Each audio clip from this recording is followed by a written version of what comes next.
Assalamualaikum warahmatullahi wabarakatuh.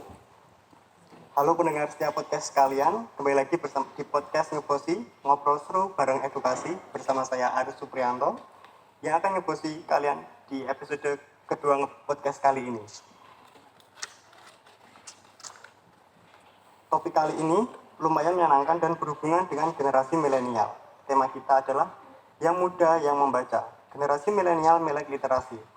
Nah, dari sini mungkin pendengar setiap podcast kalian udah bisa menerka-nerka ya, kira-kira saya ini generasi milenial atau bukan ya.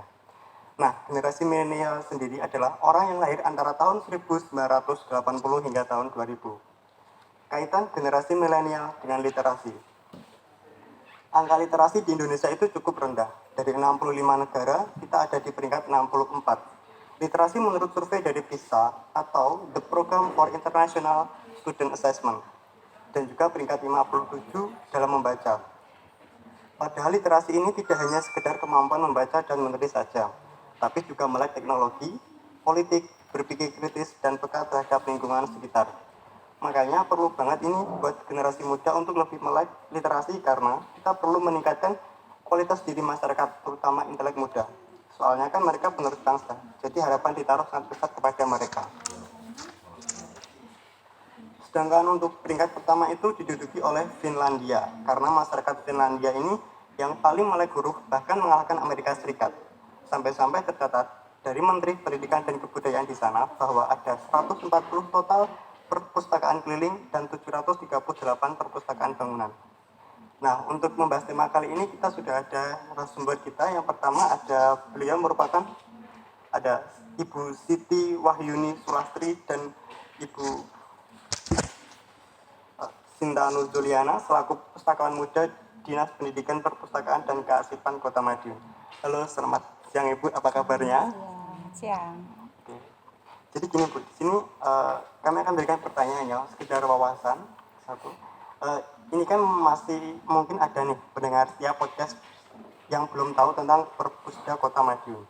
Jadi boleh nggak Bu, kita bercerita sedikit pelayanan apa saja sih yang bisa didapatkan kalau kita berkunjung ke Perpustakaan Kota Madiun? Mungkin bisa Ibu Siti menjawab. Oke, selamat siang Mas. Ya. Jadi kita ini sebelum pandemi ya, kita layanannya itu berbagai macam atau beragam. Mulai dari layanan sirkulasi itu meliputi peminjaman dan pengembalian, kemudian layanan audiovisual, kemudian layanan referensi, layanan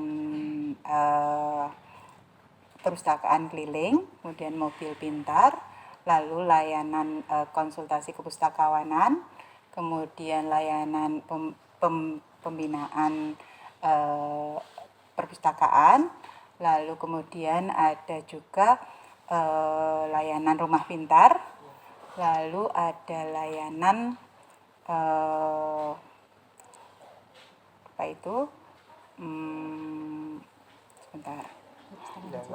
perpustakaan digital, kemudian ada untuk layanan orang berkebutuhan khusus seperti huruf braille, seperti itu.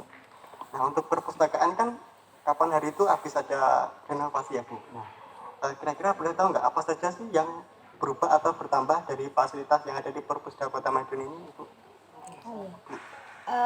Perpustakaan Kota Madiun kan memang selalu berusaha untuk berbenah diri untuk memenuhi kebutuhan masyarakat Kota Madiun khususnya dan masyarakat pada umumnya. Kalau secara fasilitasnya dari fisik kita merehab ruang bacanya dan ruang layanannya itu intinya konsepnya sekarang adalah lebih santai. Jadi memang ada ruangan khusus, maksudnya dengan tempat duduk yang memang bagi mereka yang ingin suasana yang serius. Jadi dengan standar perpustakaan yang biasanya meja, kursi. Jadi bagi mereka yang ingin memang mungkin membutuhkan tempat duduk atau untuk menulis, membaca dengan lebih serius. Ada juga ruangan yang tertutup gitu untuk referensi. Kadang kan ada orang yang dia butuh ketenangan. Iya, benar sekali. Tapi juga ada space yang santai. Jadi ada lesehan dengan bantal-bantal baca. Jadi mungkin kadang kan ada orang yang membacanya itu tidak bisa dengan posisi duduk yang serius seperti kita sekarang. Jadi agak lebih santai, bersandar. Bahkan kalau ada di ruang bawah itu emang konsepnya kayak lobby. Jadi kita kursinya ya sofa seperti itu. Kayak kursi-kursi kafe seperti itu. Karena memang sekarang kan perpustakaan itu kan bertransformasi sebagai pusat inklusi sosial. Jadi kita berusaha menyampaikan bahwa orang yang datang ke perpustakaan itu tidak hanya untuk meminjam buku, tidak hanya untuk membaca buku, tapi dia bisa melakukan aktivitas sosialisasinya gitu, untuk berdiskusi dengan teman, atau mungkin teman-teman pelajar atau mahasiswa mau mengerjakan tugas kelompok, itu ya kita menyediakan ruangan itu. Dan bahkan bagi teman-teman komunitas yang ingin melakukan kegiatan diskusi, itu kita juga menyediakan tempat itu untuk bisa dimanfaatkan untuk kegiatan itu. Kalau dari segi layanan, setahun terakhir ini kan era pandemi, kita kan dibatasi untuk kegiatan berkerumun gitu. Jadi kita juga menyesuaikan diri gitu. Selain mengoptimalkan layanan perpustakaan digital yang memang dari tahun 2018 kita sudah punya perpustakaan digital Imadiun itu, peminjaman yang biasanya orang harus datang kemudian pilih buku itu bisa peminjaman online. Jadi tidak hanya makanan yang kita drive to atau pesan online, jadi mereka bisa pesan melalui inlist.madiunkota.go.id. Mereka bisa melihat di situ ada katalog bukunya yang ingin mereka pinjam. Kemudian mereka menyampaikan pinjamannya itu melalui medsosnya Perpus, dan mereka datang tinggal mengambil bukunya ketika sudah siap, seperti itu. Kemudian juga layanan yang tadi Bu Wahyu sampaikan, ada layanan pembinaan, kemudian kelas literasi, itu tetap kita lakukan tapi melalui webinar seperti itu. Dan semua layanan dari kita semua gratis, Mas. Dan semua untuk masyarakat Kota Madiun ataupun masyarakat sekitar Kota Madiun.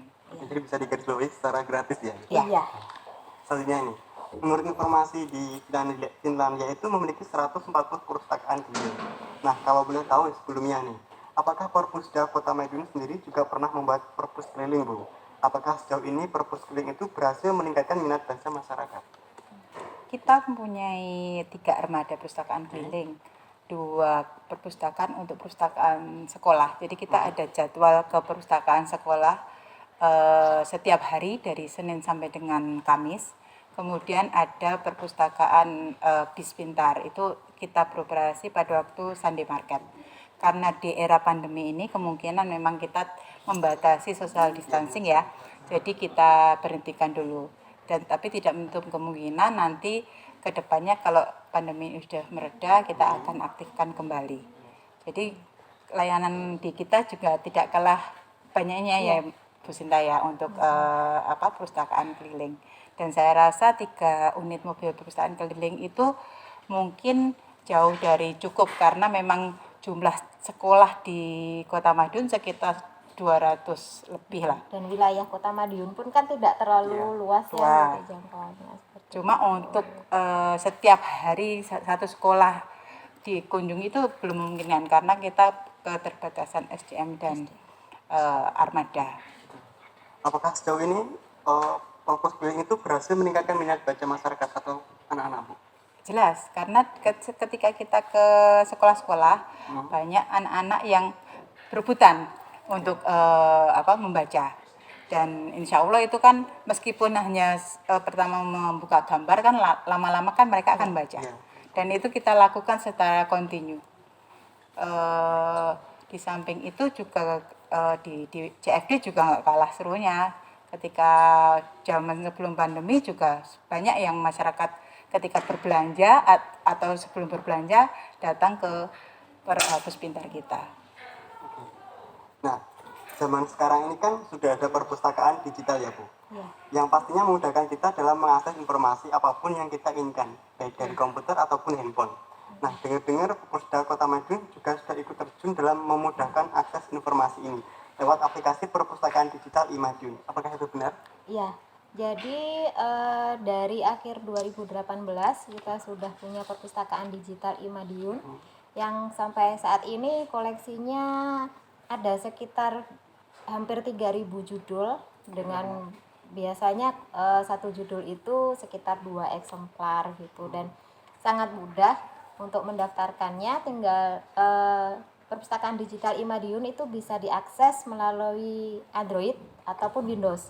Jadi tidak hanya melalui HP, bisa juga melalui PC atau laptop seperti itu. Dan buku yang ada di perpustakaan digital itu kadang kan kalau kita baca berita Iya, benar. di internet itu kan kadang belum tentu kebenarannya. Kalau perpustakaan digital, koleksinya itu adalah sebenarnya buku yang sudah diterbitkan, tapi bentuknya elektronik gitu. Jadi pasti dia memang sumbernya itu ya sudah valid gitu, ya memang sudah dicetak, sudah ber-ISBN gitu. Jadi sebenarnya buku tercetak seperti ini, tapi dia bentuknya elektronik seperti itu. Jadi walaupun digital tapi informasinya tuh kredibel dan terpercaya Iya, tetapnya. iya. Dan dia jelas pengarangnya siapa, penerbitnya siapa, seperti itu. Nah, ini kan sepertinya banyak pendengar setia yang belum tahu tentang Perpusda, punya aplikasi di Imadiun ya Bu. Nah, bisa Ibu mungkin ceritakan sedikit apa saja sih yang bisa kita dapatkan dari aplikasi Imadiun tersebut? Iya. Ketika kita masuk di Imadiun, itu ya sama dengan ketika kita masuk di perpustakaan fisik bangunan seperti ini.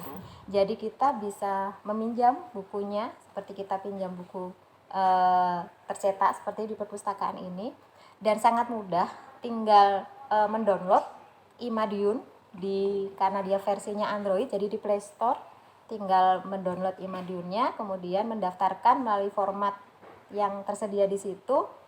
Nanti kemudian setelah mendaftar jangan lupa buka emailnya. Syaratnya adalah pertama dia gratis, tetap gratis. Boleh untuk masyarakat umum, tidak hanya untuk masyarakat Kota Madiun.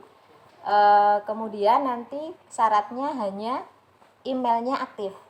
Karena untuk mendaftarkan itu pemberitahuan aktivasi itu melalui emailnya. Jadi jangan lupa nanti teman-teman setelah mendaftar itu cek emailnya, klik menu aktivasi untuk bisa dikonfirmasi oleh adminnya. Setelah itu, nah kan kadang kita membaca buku kalau di HP kadang bosan gitu. Jangan khawatir, kalau di aplikasi perpustakaan digital Imadiun ini kita seperti baca buku tercetak. Jadi dia akan membaliknya itu kayak kita membalik lembar per lembar. Bahkan akan dimudahkan karena dengan teknologi dimudahkan. Ketika kita baca buku, kalau buku tercetak kan sampai di mana kita baca, kadang kita ya syukur-syukur kalau pakai membatas buku. Kadang kan kita lipat. Nah, kalau di aplikasi ini kita bisa kita istirahat, ditutup dulu toh. Nanti kita buka lagi, kita mau halaman terakhir yang kita baca itu bisa. Kemudian ada juga di situ menu kalau misalnya kita mau menandain apa yang mau kita catat tadi. Kalau kita ditercetak kan kita stabilo kadang. Tapi kalau buku perpustakaan jangan dong di stabilo. Nah, kalau ini bisa, ada fasilitas itu. Kita mau seperti di stabilo, yang penting seperti itu. Kemudian ada fasilitas yang misalnya kita mau mengcopy sumber referensinya. Kan kadang kita kok bikin karya tulis, nanti sumber referensinya ini tinggal copy paste dialihkan bisa seperti itu. Bahkan kita mencari melalui suara itu bisa. Kita misalnya cari buku, misalnya di situ bukunya sejarah Indonesia. Terus kita mau nyari tentang Pangeran Diponegoro. Itu dengan suara nanti dia akan ditunjukkan di halaman berapa saja dia itu Pangeran Diponegoro di ini. Seperti itu. Wah, kita canggih banget, jadi saya mau coba ini. Dan satu lagi Mas, itu bisa diakses 24 jam. Oh, 24 jam jadi kalau namanya perpustakaan umum kan ada jam buka dan tutupnya ya. Kalau di perpustakaan Imadiun itu bisa diakses 24 jam. 24 jam gratis juga ya? Jadi kalau malam-malam jenengan nggak bisa tidur, bisa baca buku. Gimana Bu, apakah sejauh ini program tersebut efektif dalam meningkatkan minat baca masyarakat, utamanya generasi milenial? Soalnya ini kan pandemi, pasti mereka kalau ingin akses cepat ke informasi di perpustakaan bisa langsung lewat Imadiun tersebut. Apakah efektif? Ya, lumayan bisa meningkat. Maksudnya memenuhi kebutuhan yang sementara ini tidak bisa dipenuhi oleh layanan offline. Jadi mereka kan tetap bisa baca gitu. Walaupun tetap perlu proses adaptasi bagi mereka yang terbiasa baca buku tercetak. Ini dengan buku yang elektronik kan, dengan HP atau dengan laptop seperti itu. Oke, nah saya mau ke Ibu Siti nih. Berarti langkah-langkah apa saja sih Bu yang sudah dilakukan Perpusda Kota Madiun dalam meningkatkan literasi dari generasi milenial kita sekarang ini? Jadi kita selalu melakukan promosi, Mas. Jadi lewat media sosial kita ada Facebook, ada Instagram, ada Google Business, ada Twitter, dan di situ bisa langsung search Perpus Madiun ya Bu Sinta ya. Jadi langsung di situ semua informasi tentang layanan perpustakaan Kota Madiun tersedia di situ. Kemudian yang kedua kita juga ada kelas-kelas literasi yang meningkatkan pengetahuan masyarakat. Itu kelas literasi itu mulai dari anak-anak, remaja sampai dengan orang dewasa. Jadi kita setiap kelas literasi mempunyai tema-tema tertentu dan itu biasanya juga dapat meningkatkan pengetahuan juga keterampilan masyarakat Kota Madiun. Lalu yang selanjutnya kita juga ada promosi melalui brosur, leaflet dan sebagainya. Berarti bisa ada Instagram, Twitter, Facebook, Google juga ada semua. Iya, ada dan semua. jangan khawatir kalau Iya. kita mau meminta informasi dari petugas, kalau offline itu kan terbatas jam kerja. Iya, terbatas jam kerja. Kalau di media sosial kita itu ada admin yang siap siaga. Jadi biasa kadang mau tanya apapun seputar perpustakaan daerah Kota Madiun itu silahkan tanya melalui media sosial kita dan insya Allah adminnya akan selalu siap membantu. Oke, berarti tidak was-was berita ini hoax atau apa kan, jadi terpercaya sekali. Iya. Oke. Selanjutnya nih Bu, ini ada keluhan nih yang sering saya dengar, mungkin saya juga ini ya. Iya. Kan kita sering itu kalau baca kan merasa jenuh, mengantuk, bosan dan sebagainya. Sementara kalau di perpus kan kita tidak boleh makan atau minum. Nah, padahal biasanya untuk menghabiskan waktu kita bisa sambil minum supaya enjoy. Nah, kalau menurut Ibu, apa hal lagi sih yang harus dilakukan itu supaya gak ngantuk saat baca buku itu? Mungkin sarannya atau tipsnya gitu. Kan kalau di perpus nggak boleh bawa makanan sama minuman gitu. Kalau menurut saya selama ruangannya itu nyaman, kita nggak akan ngantuk. Kalau menurut saya gitu ya. Jadi kalau makanya sekarang itu perpustakaan Kota Madiun itu kita desain senyaman mungkin sehingga orang merasa betah dan tidak mengantuk. Lagian kalau umumnya orangnya banyak kan nggak bakalan kita akan mengantuk karena kita juga akan dapat mengenal orang baru di sana. Mungkin Bu Sinta mau menambahkan. Kalau untuk makanan yang minuman itu Bu, mungkin gimana kan? Biasanya enjoy sambil makan atau minum? Untuk minuman kita masih diperbolehkan selama tidak menetes. Ya, jadi tidak merusak buku, tidak. Jadi ketika karena kan ruang baca itu dipakai untuk umum. Jadi kan setelah kita pakai pergi kan ada orang lain yang memanfaatkannya. Jadi kalau misalnya kita bawa minum, ya sebaiknya ketika pergi ya tempat minumnya itu dibawa, atau misalnya dia kemas ulang berarti kan dibuang tempatnya seperti itu dan tidak merusak buku seperti itu. Untuk Bu Siti dan Bu Sinta nih, apakah ada kesan yang ingin disampaikan pada pengantar setiap podcast kali ini Bu? Mungkin ada pesannya atau gimana caranya gitu? Kita sangat terbuka untuk layanan perpustakaan Kota Madiun terhadap kritik dan saran, dan monggo untuk selalu mengunjungi layanan perpustakaan kami. Kalau untuk semasa pandemi ini monggo mengunjungi iMadiun ataupun media sosial kami. Kemudian jangan lupa untuk selalu meningkatkan kemampuan literasi kita. Itu. Oke, nah sebelum kita mengakhiri podcast hari ini nih, kita beri kesempatan kepada panjenengan Ibu Siti dan Ibu Sinta dan Ibu Siti ya maaf, untuk sekedar mempromosikan apa saja aplikasi atau yang informasi yang ada di Kota Madiun perpustakaan. Mungkin bisa promosi juga tentang iMadiun tadi.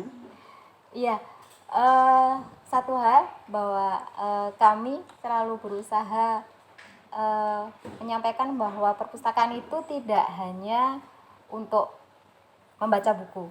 Jadi silahkan, ini juga wadah, ini sebenarnya juga rumahnya pegiat literasi semua masyarakat Kota Madiun. untuk beraktivitas semuanya, bersosialisasi dan sebagainya. Nah, karena sementara ini pandemi kita tidak bisa offline, jadi mari kita maksimalkan layanan online kita. Kita punya 2 layanan online, itu yang pertama perpustakaan digital Imadiun. Itu sekali lagi tinggal kita download Imadiun, dan kemudian bagi yang belum daftar silahkan mendaftar. Jangan lupa bahwa email yang digunakan masih aktif karena aktivasi melalui email. Kemudian ada layanan online, peminjaman buku online. Jadi kalau peminjaman buku online ini bukunya tercetak. Bukunya tercetak yang dipinjam. Silahkan kunjungin inlist.madiunkota.go.id. Kalau yang belum mendaftar, silahkan mendaftar di situ juga bisa, langsung isi pendaftaran. Jadi nanti tinggal konfirmasi melalui akun media sosial kita, baik IG, Facebook, Twitter, atau Google Plus. Silahkan konfirmasi, itu silahkan 24 jam disampaikan bahwa sudah mendaftar. Atau bagi yang mau sudah mendaftar, kan harus jadi anggota untuk mendaftar, dan gratis itu. Kalau meminjam silahkan nanti di situ di inlist.madiunkota.go.id itu ada menu OPAC, online public access catalog. Jadi ada katalog bukunya yang di situ bisa dilihat judulnya apa, covernya seperti apa. Silahkan meminjam 1 orang maksimal 3 buku selama 1 minggu. Itu nanti silahkan juga dengan format, bagaimana alurnya, format peminjamannya, silahkan lihat di media sosial kami. Di situ ada yang nanti secara rutin akan kami upload terus gitu, biar ingat seperti itu. Dan kemudian selanjutnya apapun yang ingin ditanyakan tentang perpustakaan Kota Madiun, silahkan komunikasi dengan kami melalui media sosial itu, insya Allah akan kami layani. Terima kasih Ibu Siti Nuzuriana dan juga Ibu Siti Wahyuni yang sudah meluangkan waktunya. Terima kasih atas ilmunya dan informasinya. Semoga kita bisa berjumpa lagi di kesempatan. Oke pemirsa, nah dari kesimpulan hari ini tentang obrolan hari ini, mungkin perpustakaan Kota Madiun itu sudah menyediakan berbagai informasi digital yang menarik. Tentunya ada juga Google Meet, Google Plus, ada Instagram, Facebook, Twitter dan juga sebagainya. Di mana sumber-sumber itu sudah terpercaya dan kredibel, jadi sudah bisa dipertanggungjawabkan. Dan itu secara gratis. Jadi buat kalian yang belum mengenal aplikasi Imadiun bisa juga langsung download aplikasinya. Sekian podcast Info hari ini, semoga kita bisa berjumpa di lain kesempatan. Terima kasih dan sampai jumpa.